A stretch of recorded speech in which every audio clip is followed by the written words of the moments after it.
What's up, guys? Barry Gaming here, back with some more Idle Heroes, and today it is time to see if we can make it any further in the Aspen dungeon, because, well, to be honest, it has been quite a while since we have even attempted this. We haven't really been going crazy on this. Our stats have not increased crazy amount, and we're gonna see how far we can make it. Last time we did get to the 450 breakpoint, this check mark.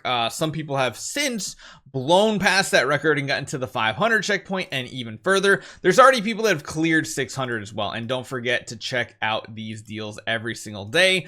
In reality, just looking for anything that is gold related, and it's crazy that I did not have a single gold offer there. If you PvP a lot, of course, grab these. In reality, you're kind of just looking for wishing coins and stellar shards. I feel like those are the two that have the best value. If you need Cloud Island materials, of course, as well, grab those, but this is pretty much the standard. Just make sure you're getting wishing coins for the big events. It's one of the best ways to afford them. Besides that, nowadays, it seems like nothing else is even needed in this, which, yeah, just keep that in mind. You probably don't need much of anything else in here, especially not for gems, even if you are a spender. So let's see how we do. Now, our Vulcan has our dodge artifact on, which should be good. The problem is I really want to get him like up. I really want to try to get him energy and save it and then use some of our other heroes, but I don't really think that's going to be possible. You can see we basically just heal constantly here, which is amazing. I love this artifact on him, which is cool. But again, if we can get him to have a full energy bar, we will put him on the bench and hold off. He's going to have to get some really big hits here, though, for that to happen. So hopefully we don't come across any crazy waves that we don't know is difficult. But you see right now, we're just taking 1 point of damage, mainly because of our treasure train and everything. This should last into the 500s, I would imagine, and maybe into the lower tier ones.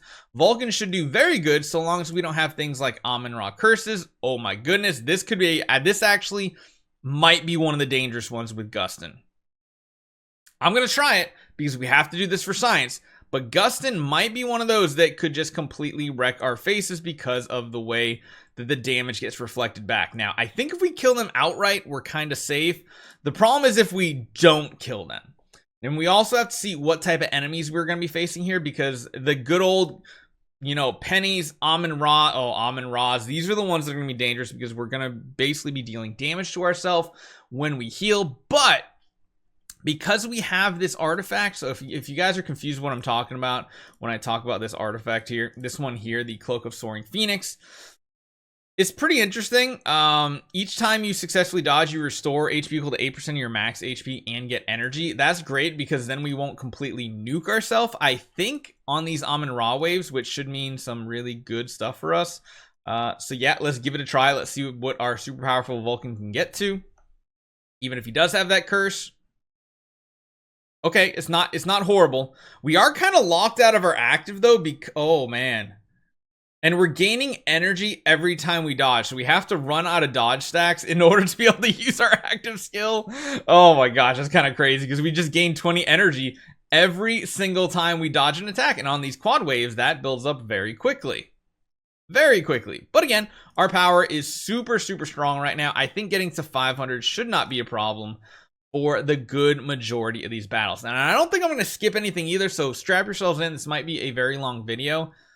Oh, that was so close. Wait, we still might get it. How much energy is that? Oh, are you kidding me? That close to getting a free active skill, essentially a free demon potion. This is going to be a big active skill right here. Okay, all right, they got shields. I don't think it's going to be enough to absorb. No, it's not. It's definitely not. So this has always been one of the more tough heroes. Vulcan is for getting energy on him to save for those really difficult waves. But his round 2 active isn't crazy strong, so it does give him a chance. But getting between his abilities and this artifact, like he just gets so many active skills. It's kind of crazy here. He ends every single battle essentially with 0 energy. And he's taking no damage too because he's dodging a lot of these first round attacks. This one could be interesting. Are we faster? Yes. Okay, so Dove isn't as big of an issue. We now also have a lot of treasure train stuff that lets so close, that lets us have a ton of control immunity too, which is really good. a very old school type of lineup right here with Sword Flash Shia, which again, she can dodge attacks, but being that we're Vulcan, we have multiple hits, so a lot of times it doesn't matter if they can dodge or not. Oh, wait a minute. We actually, that's energy, right? Okay, so what we're gonna do now, I think, is just save that up. We're gonna use some of our less than light heroes to see how they can perform as well. Granted, they're blocking attacks and they're literally taking just like 1 point of damage, which is really big. These are gonna be, that's not good. Asmodel, you're just not holding up. Let's go with our Natalia, maybe. Man, it's crazy how much power difference is nowadays on your account. Even when they're this strong versus your main hero, it's just absolutely nuts. Now, I think Natalia is still going to do pretty dang good in here.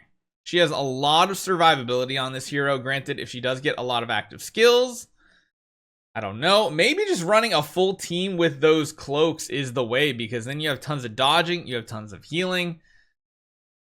You don't nuke yourself to Amun-Ra's. The only thing that's still a worry is if we come across a Pennywave, that could be a bit troublesome.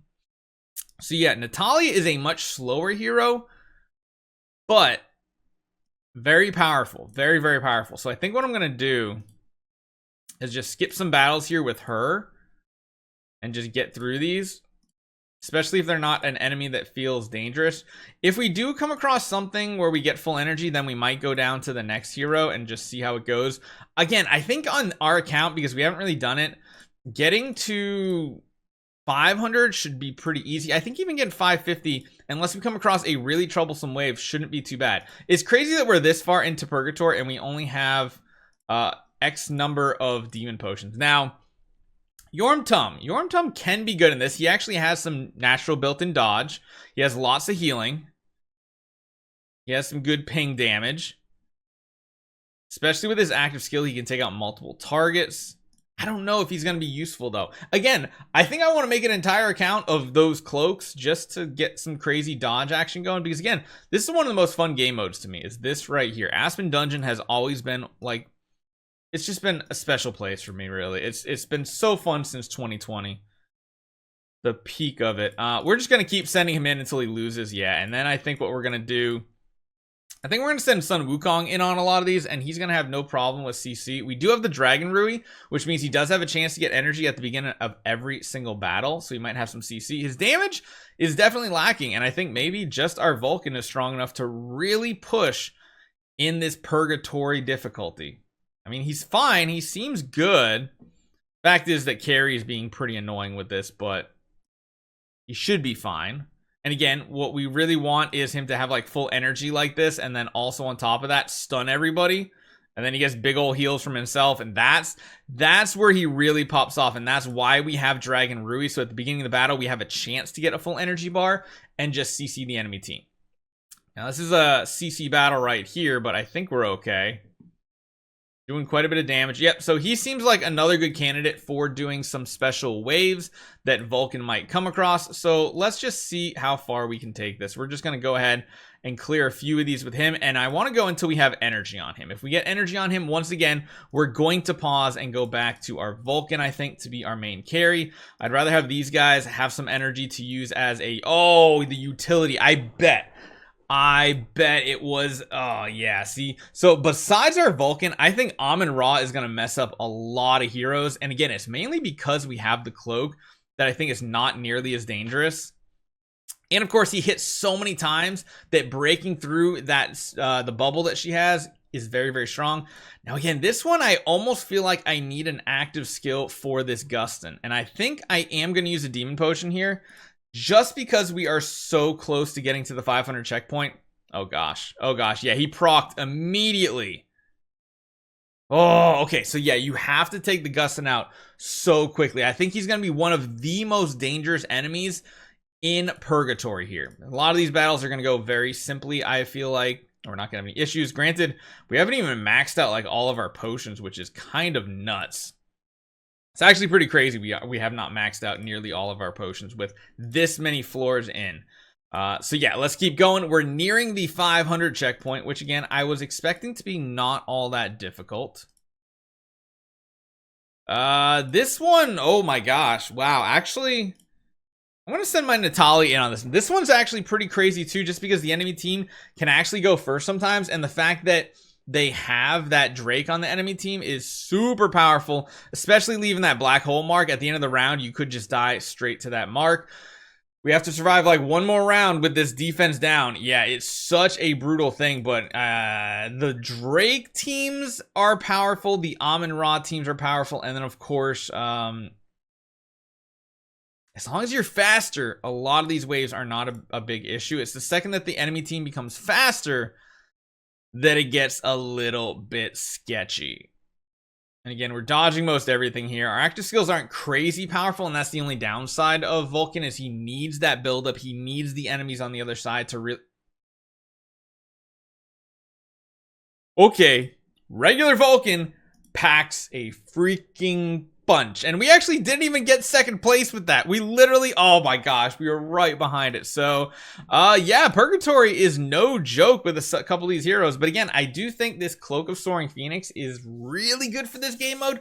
We'll have to see how it actually works out. The extra speed, attack, control immunity, dodge rate, all these things, let alone all the special effects, really good. We'll be back, we'll be trying it again. Hopefully you guys enjoy this one. I'll see you guys next time.